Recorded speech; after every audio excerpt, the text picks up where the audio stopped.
నిన్నగాక మొన్న నేను గుల్జార్ హౌస్ అని హైదరాబాద్లో చార్మినార్ పక్కకే ఉంటుంది. అక్కడ పెద్ద అగ్ని ప్రమాదం జరిగింది. ఒకటే ఇంట్లో ఒకటే కుటుంబానికి సంబంధించిన వాళ్ళు 17 మంది చచ్చిపోయారు. కనీసం ముఖ్యమంత్రికి అర నిమిషం టైం లేదా? గీంచేలు గాడికి పోయి కుటుంబానికి నేనున్నా, జరిగిందేదో జరిగింది, అక్కడ యాక్సిడెంట్ అయింది, మళ్ళా కాకుండా చూస్తా, ఎండాకాలం ఇట్లా ఎట్లయింది రివ్యూ చేయొద్దా? టైం లేదు. బిజీ. దేనిలో బిజీ? అగ్ని ప్రమాదం బాధితులను చూసేందుకు టైం లేదు. అందాల పోటీలలో బిజీ, డ్రోన్ షోలలో బిజీ. మింగ మెతుకులేదు కానీ మీసాలకు సంపెంగ నూనె పెట్టిండేట వెనకటికి వాడు. ఒకది ఈయననే చెప్తాడు, మన బతుకు బిచ్చ బతుకు అయిపోయింది, మనం దిక్కు దివానం లేకుండా ఆగమైపోయినామని చెప్తాడు ఈయననే. నేను అసెంబ్లీలో చెప్పినా మళ్ళీ చెప్తున్నా మీ అందరికీ. ఆ మధ్యలో ఒక సినిమా వచ్చింది అపరిచితుడు, చూసిరు ఎవరన్నా? అలా ఇద్దరు ఉంటారు, ఒకటే మనుషులు ఇద్దరు ఉంటారు అన్నాడు. వాడు ఇటు చూస్తే ఒక తిరుగుంటాడు, అటు చూస్తే ఒక తిరుగుంటాడు. ఇటు చూస్తే రాము అట, అటు చూస్తే రెమో. రెమో అనేటోడు లంగా, రాము అనేటోడు మంచోడు. అర్థమైంది కదా? రెమో అనేటోడు లంగా, రాము అనేటోడు మంచోడు. ఈ రెమో అనేటోడు ఏమంటాడు, ఏ కేసీఆర్ అప్లపాలు చేసిపోయిందివా రాష్ట్రాన్ని, మొత్తం దివాలా తీసింది రాష్ట్రం, మన బతుకు బిచ్చ బతుకు అయిపోయింది. ఇక నేనైతే నన్ను పోతే ఢిల్లీలో దొంగను చూసినట్టే చూస్తుండ్రు. దొంగ లెక్కనే చూస్తారు కదా, దొంగను చూసినట్టే చూస్తుండ్రు నన్ను. ఎవరైనా అపాయింట్మెంట్ అడిగితే వీడు చెప్పులు ఎత్తుకపోతాడేమో అని చెప్పి అపాయింట్మెంట్ కూడా ఇస్తలేరు అని రెమో అంటాడు.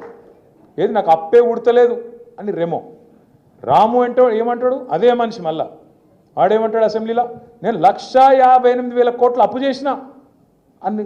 అదే రేవంత్ రెడ్డి రాము రూపంలో అసెంబ్లీలో నేను 1,58,000 కోట్ల అప్పు 16 నెలల్లో చేసిన అంటాడు. కేసీఆర్ గారు 10 ఏళ్లలో సంవత్సరానికి 40,000 కోట్లు అప్పు చేస్తే అది తప్పట. కానీ రేవంత్ రెడ్డి గారు సంవత్సరంలో 1,60,000 కోట్లు అప్పు చేస్తే అది తప్పు కాదట. ఇప్పుడు కేసీఆర్ గారేమో అప్పు చేస్తే ఏం చేసిండు, 73,000 కోట్ల రూపాయలు రైతు బంధు రూపంలో మీ అందరికీ టింగు టింగు టింగు అనుకుంటా 11-12 సీజన్లు మీ ఖాతాలు వేసిండు. మరి రేవంత్ రెడ్డి గారు 1,60,000 కోట్లు అప్పు చేస్తేవి ఏం చేసినావు, ఆడబెట్టినావు. టింగు టింగు అంటే కేసీఆర్ యాదికొస్తాడని టకీ టకీ అన్నాడు. యాడరబై టకీ టకీ అంటే ఇంతవరకు టకీ లేదు టికీ లేదు. ఒక్క కాడ మాత్రం పడుతున్నాయి టకీ టకీమని. ఏడా? అది కరెక్ట్ మాట. ఢిల్లీలో మాత్రం టంచన్గా కొట్టకపోతే ఈయన పోస్ట్ ఊస్టింగ్ కదా, పీక్ తెల్లారు లేచే వరకు కాంగ్రెస్లో ఎవడు కుర్చీ ఎవడు గుంచుతాడో తెలియదు. అక్కడ మాత్రం పైసలు దన్ పడుతున్నాయి. ఏడా? రాహుల్ గాంధీ ఖాతాల, ఢిల్లీ ఖాతాల, ఢిల్లీ పెద్దల ఖాతాల మాత్రం ఇక్కడ జరుగుతున్న దోపిడీని మంచిగా అక్కడికి పైసలు తీసుకుపోయి మాత్రం ఢిల్లీలో వంచుతాను. నేను అడుగుతున్నా, ఒక్కసారి యాద్ చేసుకోండి మీరు. నేను అపరిచితుడని ఉత్తగానే అంటలేను రేవంత్ రెడ్డి గారిని. ఓ దిక్కేమో కేసీఆర్ ఉద్యోగాలు ఇవ్వలేదని రెమో అంటాడు, రాము అనేటోడేమో అదే కాగితాలు పట్టుకొని మళ్ళా తెల్లారి కేసీఆర్ ఇచ్చిన ఉద్యోగాలకే ఈయన పత్రాలు ఇచ్చుకుంటా పోదులు కొట్టుకుంటా ఆయన నిలబడతాడు. కేసీఆర్ ఆనవాళ్ళు లేకుండా చేస్తా అంటాడు ఎవడు? రెమో. రాము ఏం చేస్తాడు, అందాల పోటీల కంటెస్టెంట్లను మన సచివాలయం కాడికి, ఆడికెళ్ళి సీదా మన కమాండ్ కంట్రోల్ సెంటర్ కాడికి, ఆడికెళ్ళి మన టీ హబ్కు, ఆడికెళ్ళి బుద్ధవనానికి, ఆడికెళ్ళి ఆఖరికి యాదగిరి గుట్టకు కూడా తీసుకుపోయి, యాదాద్రికి కూడా తీసుకుపోయి మళ్ళా ఆడ ఫోటోలు దింపుతాడు. మరి కేసీఆర్ ఆనవాళ్ళు లేకుండా చేస్తా అంటివి కదా, మరి మీరేమైనా కట్టింది ఉంటే, ఏమైనా పొడిచింది ఉంటే మీరు చూపెట్టకపోయినావు. మరి తీసుకుపోయి కాంగ్రెస్ వాళ్ళం 55 ఏళ్లలో ఇవన్నీ కట్టినామని చూపెట్టకపోయినావు. అయితే అప్పుడు నిజాం కట్టిన చార్మినార్ ఉంది, లేదా మళ్ళీ కేసీఆర్ కట్టినవనే తప్ప మధ్యలో 55 ఏళ్ళు ఏమీ లేదు అనే మాట కూడా స్పష్టంగా తేలిపోయింది. ఇంకా ఆలోచన చేయండి, ఈ మనిషికి ఒక వ్యాధి ఉంది రేవంత్ రెడ్డికి, మల్టిపుల్ పర్సనాలిటీ డిసార్డర్ అంటారు. ఒకడే మనిషి 4 లెక్క నడిస్తాడు అన్నట్టు మనకు ఉంది అది. అప్పుడే ఇట్లంటాడు, అప్పుడే అట్లంటాడు. అప్పుడే కాళేశ్వరం కూలేశ్వరం అయిపోయింది, కొట్టుకుపోయింది అంటాడు.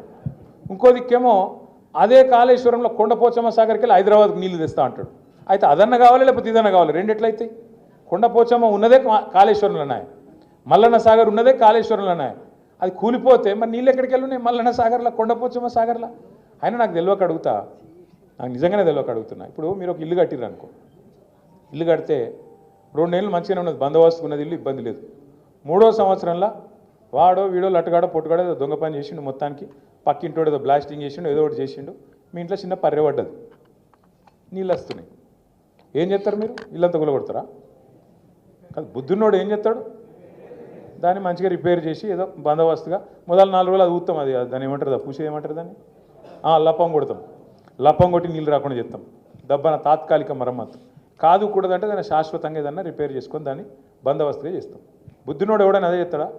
ఎవడని ఇల్లు గులగొడతాడా? మొత్తానికి పర్యబడితే రేవంత్ రెడ్డి మాత్రం ఇల్లు గులగొడతా, సమస్యనే లేదు, కేసీఆర్కి పేరు వచ్చింది కాళేశ్వరం కడితే, నేను బరాజ్ని గులగొడతా, కూలగొట్టి మళ్ళా కడతా, మేస్త్రా మన్నా.